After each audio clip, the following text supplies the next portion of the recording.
Feitas as apresentações, vamos começar a trabalhar. Eu vou pedir para que a igreja abra as suas Bíblias no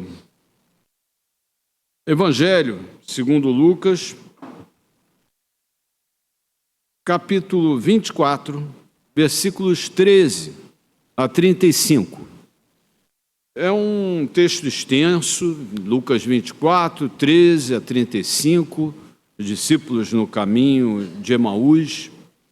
Um texto, como eu disse, extenso, mas nós vamos ler, eu estarei lendo e peço que a igreja acompanhe.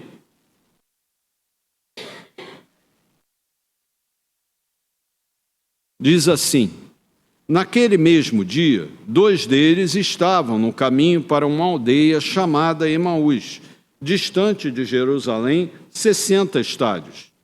E iam conversando a respeito de todas as coisas sucedidas. Aconteceu que, enquanto conversavam e discutiam, o próprio Jesus se aproximou e ia com eles. Os seus olhos, porém, estavam como que impedidos de o reconhecer. Então lhes perguntou Jesus: que é isso que vos preocupa e de que ides tratando à medida que caminhais? E eles pararam entristecidos.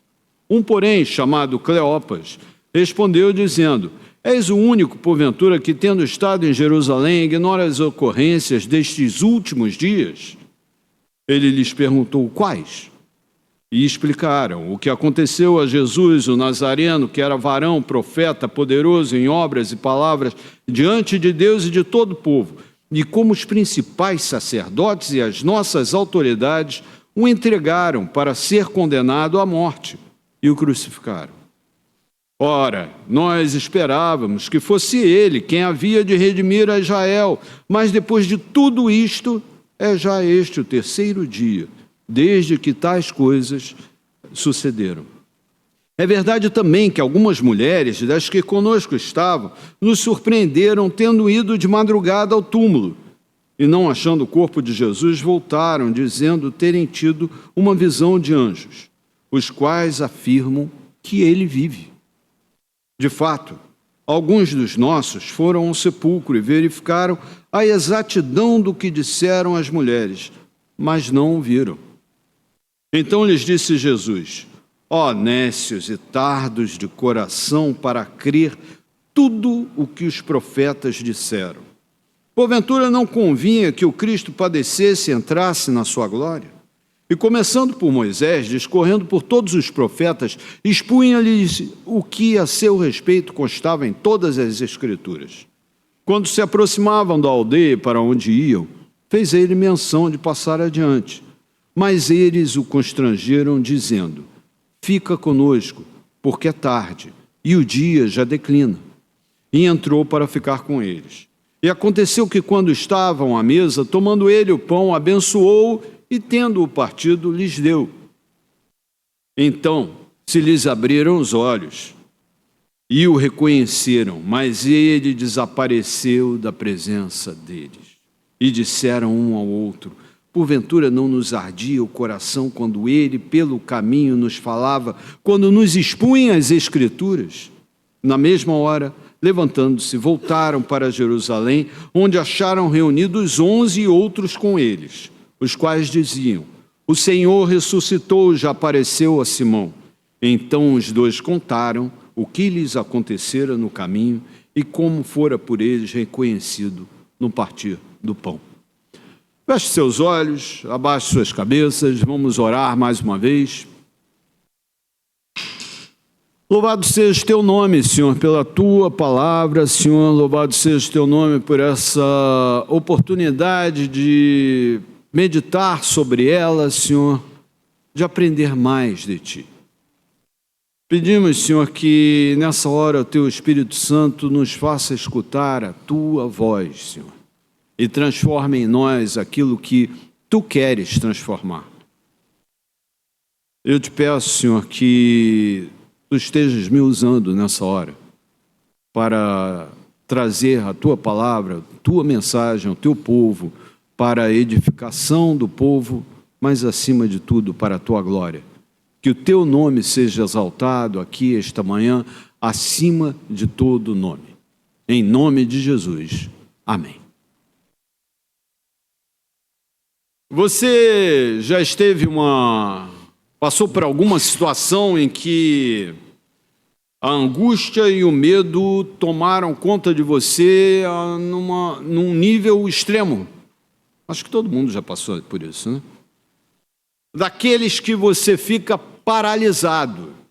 Você não sabe o que vai acontecer e você não quer dar um passo, você não quer olhar para o lado porque você está com medo, porque a angústia é tão grande que você não sabe o que vai fazer. Você não sabe o que vai acontecer, como vai ser dali para frente. E aí vem o desespero e parece que as coisas só ficam piores. Você acha que chegou no fundo do poço só para descobrir que no fundo do poço tem um alçapão para fazer você cair mais ainda. Mas, meus irmãos, minhas irmãs, eu digo hoje aqui, nessa manhã, nós não estamos sozinhos. Porque Jesus está conosco sempre. E sobre isso nós estaremos meditando nessa manhã. Jesus está conosco sempre. Essa história que nós lemos fala de dois discípulos. Talvez um casal, Cleopas e a esposa dele, Maria. Eles fogem de Jerusalém. Eles estão indo para uma aldeia ali perto, chamada Emaús. Eles fogem porque o mestre, Jesus, acabou de ser morto na cruz como um sedicioso, um revoltado, um revolucionário, um rebelde. E eles fogem porque eles têm medo que aconteça com eles a mesma coisa. É medo, frustração, sensação de vazio, como eles vão voltar à vida que tinham antes de conhecer Jesus, depois de terem visto Jesus curando cegos, curando coxos, curando leprosos, ressuscitando pessoas, expulsando demônios. Como voltar à vida que tinham antes? Jerusalém fica para trás, porque Jerusalém é símbolo de morte, é a cidade da morte. Então eles estão indo o mais longe possível de Jerusalém. A angústia que sentem é tão grande que os impede de ver que a pessoa que chega do lado deles na estrada é o próprio Jesus. Tudo aquilo que eles esperavam e sonhavam foi desfeito em questão de horas. É o que dizem para Jesus ali, sem saber que é Jesus. Esperavam um redentor que resgatasse o orgulho perdido depois de tanto tempo de dominação e sofrimento. O profeta poderoso em obras e palavras diante de Deus e dos homens, morto, impiedosamente, sem que houvesse nenhuma resistência. Depois de 3 dias, continua morto. O desespero é tão grande que eles desprezam o testemunho das mulheres que foram lá e viram que Jesus está vivo. Desprezam, inclusive, o testemunho dos outros discípulos que foram lá e viram que não tem corpo nenhum no sepulcro. Porque naquele momento, para eles, só o que aparece é a angústia, o sofrimento, o medo, a solidão. É isso que prevalece. Eles estão sozinhos, sem perspectivas, ou pensam que estão sozinhos, sem perspectivas, frustrados, com medo. Eles se sentem abandonados. E abandonados também nós nos sentimos nos momentos em que parece que o vento sopra contra nós. Como diz lá no Salmo 42, um abismo chama outro abismo ao fragor das tuas catadupas. Todas as tuas ondas e vagas passaram sobre mim. É o tal momento que eu falei lá no início, que você chega no fundo do poço para descobrir que o fundo do poço não é ali não, tem muito mais para você cair. Só que você só cai até onde Deus deixa. Por mais que a gente conheça, nesses momentos de frustração, de angústia, de sofrimento, por mais que nós conheçamos as promessas de Deus, na palavra de Deus, a falta de fé transforma essas palavras em palavras distantes, escritas num livro, como se não tivessem absolutamente nada a ver conosco. E a gente pensa, como será daqui para frente? É muito fácil a gente cantar que a gente crê no amanhã, que a gente cantar como a gente cantou aqui, Maranata, para frente, em frente eu irei. É muito fácil a gente cantar quando está tudo bem. Cantar, não, olha as circunstâncias, não, está tudo bem. Experimenta as circunstâncias ruins. Experimenta no momento que você estiver passando pelo vale da sombra da morte. Quando uma doença séria acometer você ou alguém da sua família, ou quando você estiver sem emprego e sem dinheiro, experimenta cantar isso. É difícil, né? É o momento que a gente pensa assim, onde Deus está? É o momento que talvez a gente se sinta abandonado, porque a gente prefere enxergar o sofrimento, a gente prefere enxergar o medo, a gente prefere enxergar a solidão. E aí a gente realmente pensa que está abandonado. Pensamos que estamos sozinhos. Mas, meus irmãos, aqueles discípulos no caminho para Emaús, fugindo de Jerusalém, que para eles era a cidade da morte, eles não estão sozinhos, eles não estão abandonados. Jesus começa a mostrar isso a eles, primeiro relembrando os trechos da Escritura. E aí volta lá em Deuteronômio, quando é Moisés que fala, o Senhor teu Deus te suscitará, em Deuteronômio 18, o Senhor teu Deus te suscitará um profeta no meio de ti, de teus irmãos, semelhante a mim, a ele ouvirás, segundo tudo o que pediste ao Senhor teu Deus em Horebe. Quando reunido o povo, não ouvirei mais a voz do Senhor meu Deus, nem mais verei este grande fogo para que não morra. Então o Senhor me disse, isso é Moisés falando, falaram bem aquilo que disseram, suscitar-lhes-ei um profeta do meio de seus irmãos, semelhante a ti, em cuja boca porei as minhas palavras, e ele lhes falará tudo o que eu lhe ordenar. Porque o profeta a respeito de quem Moisés está profetizando, é Jesus. Jesus provavelmente deve citar trechos dos Salmos, dos profetas, de Isaías, e deve frisar lá o texto de Isaías que diz, por isso eu lhe darei muitos como a sua parte, com os poderosos, repartirá a ele o despojo, porquanto derramou a sua alma na morte. Foi contado com os transgressores, contudo, levou sobre si o pecado de muitos e pelos transgressores intercedeu. Porque Jesus é muito mais do que o profeta poderoso em obras e palavras diante de Deus e dos homens. Ele é muito mais do que aquele que libertaria Israel do poder do Império Romano idólatra. Não, Jesus é o Senhor que veio para libertar do pecado e da morte. Textos conhecidos, esses textos que eu li aqui, são textos conhecidos pelos discípulos, porque as escrituras da época eram exatamente o Antigo Testamento. São textos conhecidos e agora assumem um novo significado, porque eles estão ouvindo esse texto da boca do próprio Deus. Jesus, que é a palavra, está falando a palavra para eles. E aí eles chegam a Emaús, e diante de Emaús, diante da casa, depois de uma jornada andando de Jerusalém a Emaús, eles estão com fome, certamente, e por um costume, já vindo da lei de Moisés, eles convidam Jesus a se hospedar com eles.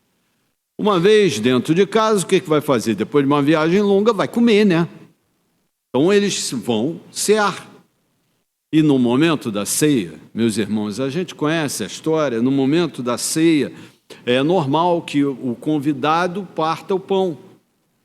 Esse ato de partir o pão é um ato que é acompanhado por uma bênção, invocada por quem está partindo o pão, invocada sobre aquela casa que está hospedando. É o que Jesus faz.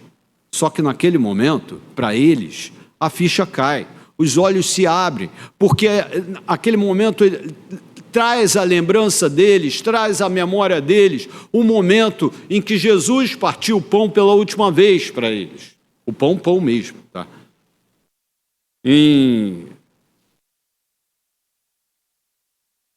Quando ele parte o pão lá na Páscoa, na última ceia, tomando um pão, tendo dado graças, o partiu e lhes deu, dizendo: isto é o meu corpo oferecido por vós, fazei isto em memória de mim.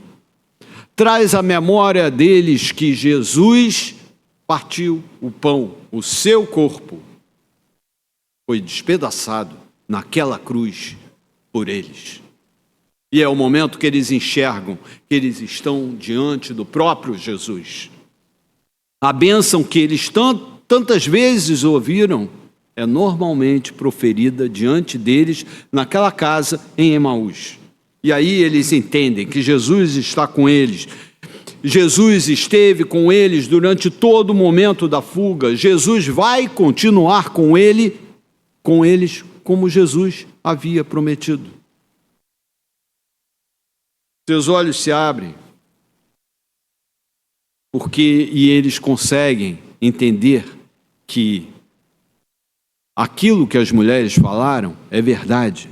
Aquilo que os outros discípulos falaram também é verdade, porque ele vive. E aí, revigorados pela experiência transformadora que eles tiveram de uma pessoa que eles viram morrer, ser sepultado e estar de novo ali vivo diante deles, eles voltam para Jerusalém, porque Jerusalém não é mais a cidade da morte, é a cidade da vida, aonde Jesus ressuscitou. Eles precisam voltar para encontrar com os outros discípulos que já sabem, para dali contar para o mundo todo que Jesus vive, e por isso nós estamos aqui. Eles não estão mais abandonados porque Jesus vive e Jesus está com eles. E Jesus vive para você e para mim também. Você, se em algum momento ou se hoje está se sentindo sozinho, saiba, você não está sozinho. O medo, o sofrimento que você sente porque acha que foi abandonado em algum momento não tem lugar na sua vida, porque Jesus vive. Você não é mais escravo do pecado. Se você não é mais escravo do pecado, a morte não tem mais poder sobre você.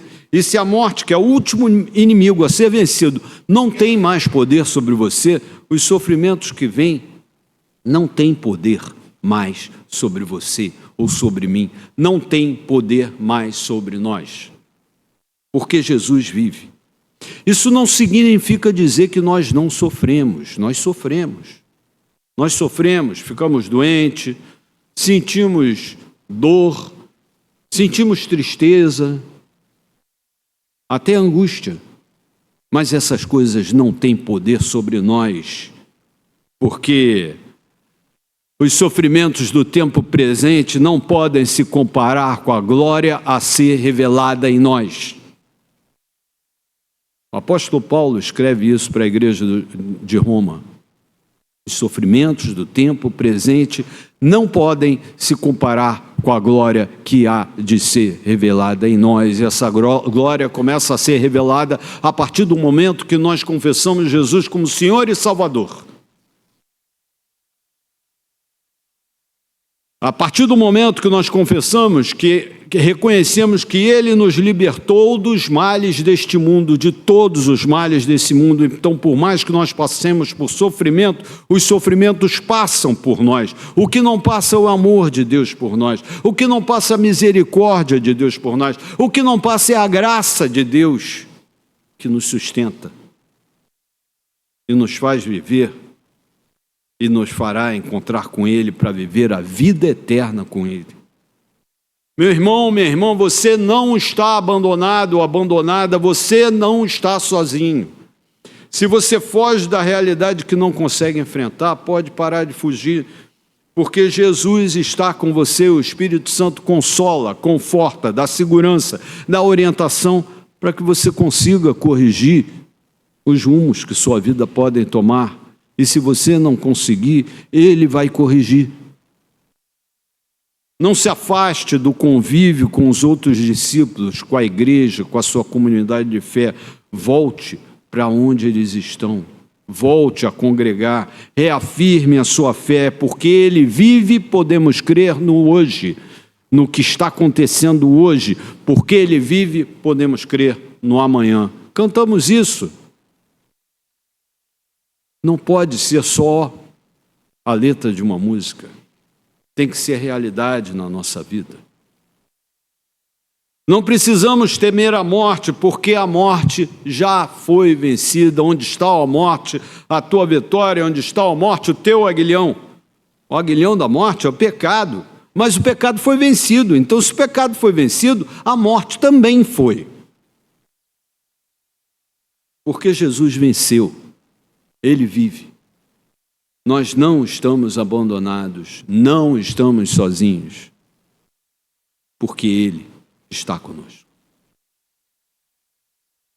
Já partindo para a conclusão, nosso Senhor disse que no mundo, neste mundo, nós passaríamos por aflições, medo, sofrimento, tristeza, perseguição, dificuldades financeiras, problemas de saúde, entre outras coisas. Mas quando ressuscitou, ficou claro que Ele venceu o mundo. E com o mundo, Ele venceu todas essas outras coisas, aflições, sofrimento, angústia, dor, tristeza, perseguição. Todas essas coisas foram vencidas pelo nosso Senhor. Leia a Bíblia. Mas não leia a Bíblia como um manual de instrução. Manual de instrução é aquela coisa, que é aquele livrinho que a gente pega e abre para saber como é que vai ligar aquilo que a gente comprou. E aí depois a gente guarda e só pega quando parar de funcionar, ou então nem isso. Na maioria das vezes a gente perde ou joga fora. Leia a Bíblia como revelação de Deus, para você conhecer a Deus, porque Deus está falando a você através da Bíblia. As promessas que estão contidas na Bíblia são promessas para mim e para você, desde aquela época até hoje e até nós nos encontrarmos com o Senhor. Lendo a Bíblia dessa forma, como revelação de Deus, entendendo o que Ele quer falar para nós, nós vamos entender que nós não estamos sozinhos, que nós não fomos abandonados, que Jesus está conosco sempre. Sua alma pode estar abatida, ou talvez fique em algum momento da sua vida, pode se perturbar dentro de você, mas não se abale, espera em Deus, porque você ainda louvará a Deus, Ele que é o seu auxílio e o seu Deus. Louve a Deus. O que acontece, as coisas ruins que acontecem, é para que a glória dele se manifeste depois. E, como eu disse antes, os sofrimentos do tempo presente não se comparam com a glória de Deus. Louve a Deus, Ele habita nos louvores, Ele atua em quem louva. Louve a Deus. As correntes que podem estar prendendo você hoje vão servir para que você se lembre que há real libertação ao louvar a Deus. Jesus está com você, onde quer que você for. Não pense que você está abandonado, não pense que você está sozinho, não pense que o sofrimento, a tristeza, a dor que você sente são para sempre ou são maiores do que o nosso Deus? Porque não são. Aquilo que nós dizemos que não tem solução, Jesus venceu. E se ele venceu a morte, ele vence todo o resto, porque ele é o Deus da vida que te dá a vida, porque ele deu a sua vida e tomou a vida de volta. Ele vive e voltará para nos buscar. Vamos orar?